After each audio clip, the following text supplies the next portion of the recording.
Você sabe o que o seu cliente acha do seu produto? Ou melhor, você sabe qual é o perfil do cliente que vai promover a sua marca? Nesse vídeo, a gente vai falar sobre o NPS e como você vai conseguir ler essas informações através dessa métrica.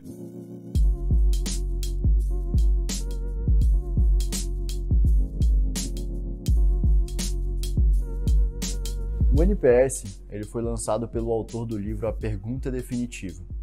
E ele é basicamente uma métrica de satisfação do cliente, que prevê a probabilidade desse cliente voltar a comprar na sua empresa ou dele indicar a sua marca ou seu produto para um determinado amigo. O NPS, ou mais conhecido também como Net Promoter Score, ele basicamente varia de -100, quando todos os clientes que avaliaram o seu produto são detratores, a 100, quando todos os clientes que avaliaram o seu produto são promotores. E por que a gente está trazendo essa métrica aqui para vocês? Mais uma vez, pessoal, a gente sempre acredita que um negócio precisa ser orientado a dados. E nada melhor do que escutar o nosso cliente, que no fim do dia, basicamente, é quem paga as contas do negócio, né? E é seu cliente quem precisa dizer para onde o seu negócio tem que seguir a longo prazo. E é a partir dessas avaliações que você vai conseguir tomar uma decisão melhor. E aí vocês devem estar se perguntando, beleza, como que eu faço para calcular o NPS? E, pessoal, é bem simples, tá? Basicamente, vocês precisam perguntar para o cliente de vocês. Numa escala de 0 a 10, qual a probabilidade de você recomendar o meu produto ou o meu serviço para um terceiro? E aí esse cliente vai responder. Se ele responder de 0 a 6, basicamente ele é um detrator, pessoal. É uma pessoa que vai falar mal do seu produto, não vai promover a sua marca e provavelmente não vai voltar a utilizar o seu serviço, tá? Ou comprar o seu produto. Se ele for uma pessoa que responde 7 ou 8, ele é uma pessoa neutra. Ele não vai nem promover a sua marca, nem falar mal dela para as outras pessoas. Porém, ele é um cliente que ele é facilmente seduzido pela concorrência. Se alguém vier e oferecer o seu produto um pouquinho melhor, ele vai comprar da outra pessoa um pouquinho mais barato. Agora, se esse cliente responder 9 ou 10, esse cliente é um promotor. É isso que a gente precisa aqui. Uma pessoa que vai promover a nossa marca ou o nosso produto. E esse cliente, eles geralmente são clientes fiéis. Eles não vão ser seduzidos pela concorrência. A concorrência vai ter que brigar forte aí para tirar esse cliente da sua marca, da sua loja e passar para a loja deles, tá? Então a gente sempre tem que buscar ter bastante promotores dentro do nosso negócio. E aí beleza, depois que você fizer essa pesquisa, basicamente você vai pegar a quantidade de promotores menos a quantidade de detratores e dividir pelo total de respondentes da pesquisa, fechou? E aí você vai chegar a uma zona. Se esse valor ficar entre 0 e -100, você está numa zona crítica, tá? E, basicamente você tem uma quantidade de detratores muito alta e seu produto não está agradando o cliente. Se esse valor ficar entre 0 a 50, você está numa zona de aperfeiçoamento. E aí você precisa melhorar, seu produto ainda está ruim. Agora, se esse valor ficar entre 51 e 75, você está numa zona de qualidade. É um NPS interessante, tá? Dependendo do seu modelo de negócio, mas como o cliente, a gente sempre precisa ficar de olho nele, a gente sempre precisa melhorar a experiência para ele, a gente sempre tem que buscar aumentar o nosso NPS. Então, se você tiver um NPS entre 75 a 100, aí você está numa zona de excelência, tá? E aí, aqui é onde todas as empresas querem estar, beleza, pessoal?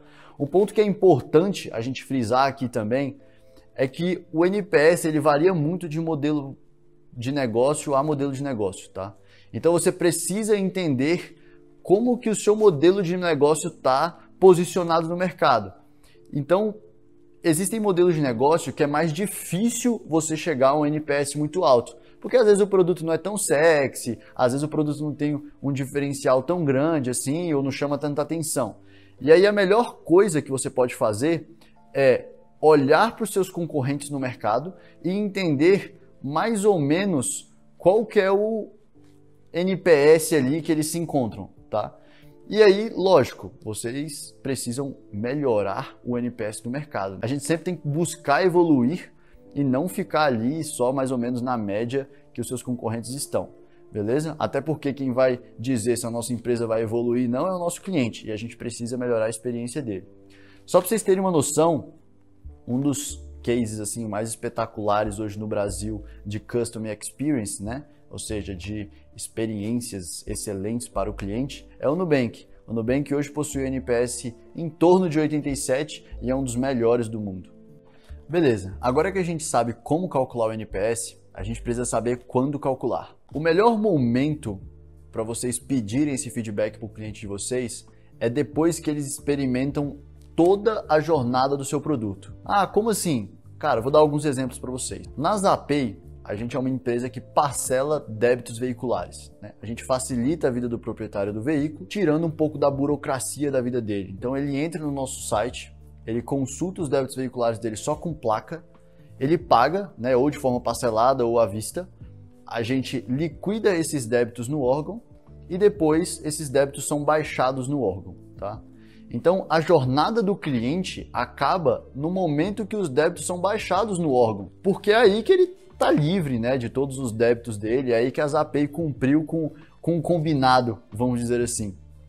Então, o momento de eu pedir o feedback para o meu cliente é no momento que eu consigo realizar a baixa no órgão para ele, porque aí o carro dele já está livre de débito, ele já pode pegar o documento do carro dele e andar tranquilamente aí, sem ter nenhum estresse ou sem parar nenhuma blitz e o carro dele ser apreendido, tá?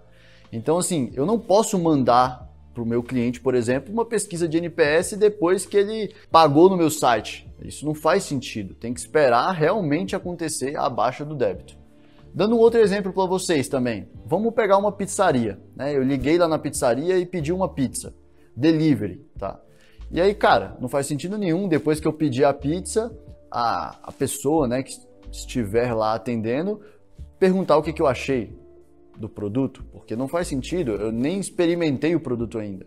Então, a pizzaria tem que mandar a pesquisa de NPS para mim depois que a pizza chegou na minha casa, depois que eu experimentei a pizza, ou seja, eu comi a pizza, e aí sim pode chegar no meu celular, em alguma plataforma, uma pesquisa de NPS, porque aí sim eu vou conseguir avaliar toda a experiência que eu tive dentro dessa jornada, né, do produto, que no caso aqui é a pizzaria. Bom, pessoal, agora que vocês já sabem o que é um NPS, como calcular e quando calcular, existem apenas duas observações que ainda são muito importantes que a gente precisa trazer para vocês aqui. A primeira é que, dependendo do modelo de negócio e da jornada que o cliente percorre com o seu produto, você pode estar tendo alguma dificuldade em fazer essa pesquisa com o cliente. E aí existem algumas práticas do mercado para melhorar um pouco isso, tá? Uma delas é dar algum incentivo para o cliente. Você pode, como por exemplo, dar um desconto para esse cliente na próxima vez que ele vier comprar o seu produto ou utilizar o seu serviço, tá? E isso costuma funcionar, tá? Porque realmente é importante que vocês façam essa pesquisa de NPS. E o segundo ponto que a gente tem que ter bastante atenção é que geralmente a gente utiliza esse momento de pesquisa de NPS com o cliente para colher feedbacks descritivos deles, tá? E é nesse momento que a gente vai perguntar, por exemplo, cara, por que você comprou o meu produto? Da onde você veio? O que você gostou? O que você detestou? Enfim, a gente vai começar a fazer perguntas para esses clientes para a gente começar a ter ideias de como a gente pode melhorar a nossa jornada, como a gente pode melhorar o nosso produto, enfim, como a gente pode melhorar a percepção da nossa marca como um todo, tá? E aí eu vou dar alguns exemplos para vocês. Na Zapay, por exemplo, nesse momento de conversar com o cliente, colher informação, tomar decisão baseada em informação, no que o cliente está pensando, a gente viu que um dos nossos maiores clientes eram motoqueiros. E aí a gente desenvolveu uma página focada em motoqueiros, por exemplo, com uma comunicação diferente, com benefícios diferentes, e aí a gente colheu frutos disso, tá? Se você pega o Nubank, por exemplo, eles erraram inicialmente qual seria o público-alvo deles inicial, né? Eles pensaram muito que seriam estudantes de universidades ou pessoas jovens. Porém, eles viram que essas pessoas ainda não tinham tido na vida muito atrito com bancões, né? Então, assim, eles não tinham uma percepção assim tão ruim dos bancões naquela época, porque eles muitas vezes não tinham aberto conta ainda, não utilizavam muito a conta, se eles já tivessem conta, eles não utilizavam muito. E aí eles foram ver que, na verdade, o público deles eram pessoas um pouco mais velhas que já tinham tido problemas gigantescos com bancos, né? Por exemplo, quero aumentar o limite do meu cartão de crédito, e aí não consegue aumentar na hora, tinha que falar com o gerente, enfim, toda uma burocracia. E aí eles pegaram e mudaram um pouco, né, o produto para esse público novo, e aí eles começaram a crescer. E aí depois, no futuro, eles foram abarcando outros públicos, inclusive os jovens também, tá? E cara, por que isso tudo é importante, tá, pessoal? Porque às vezes a gente está direcionando todo o nosso esforço, toda a nossa propaganda para aqueles clientes que não são nossos clientes ou que existem níveis de interesse, clientes que possuem níveis de interesse maior. Então a gente precisa conversar para chegar nisso, tá?